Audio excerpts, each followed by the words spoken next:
నమస్కారం బావగారు. నమస్కారం. బావగారు అన్నారంటే మీరు మా అబ్బాయి కాబోయే మామగారు అన్నమాట. నమస్కారం అన్నయ్య గారు. నమస్కారం అమ్మా. అన్నయ్య గారు అన్నారంటే మా అమ్మాయి కాబోయే అత్తగారు అన్నమాట. అంతేకాదండి, మా ఆవిడ కూడాను. మీరు భలేవారండి. నా గురించి చెప్పరండి నాన్న. అంకుల్, నేను మీ కోడలు చెల్లెల్ని, మీ అబ్బాయికి మరదల్ని. I see. మిమ్మల్ని అందరూ చూస్తుంటే చాలా ఆనందంగా ఉందండి. దేనికి బావగారు?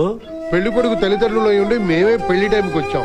అలాంటిది మా కుటుంబంతో ఎలాంటి సంబంధం లేకపోయినా సరే ఇంతమంది వచ్చి ఈ శుభకార్యంలో పాలు పంచుకోవడం నాకు నిజంగా ఆనందంగా ఉంది బావగారు. ఇది విశ్వనాథం గారింట్లో పెళ్లి కాదండి, మా ఊరి పెళ్లి. చూడండి బావగారు, పెళ్ళంటే ఇద్దరు మనుషులు, రెండు కుటుంబాలు కలవటం మాత్రమే కాదండి. ఎంతో మంది సాక్ష్యం కావాలి, ఎన్నో మనసులు దీవెనలివ్వాలి. అప్పుడే ఆ జంట కలకాలం కలిసి ఉంటారు. ముహూర్తానికి టైం అవుతోంది, వెళదాం రండి. పదండి బావగారు.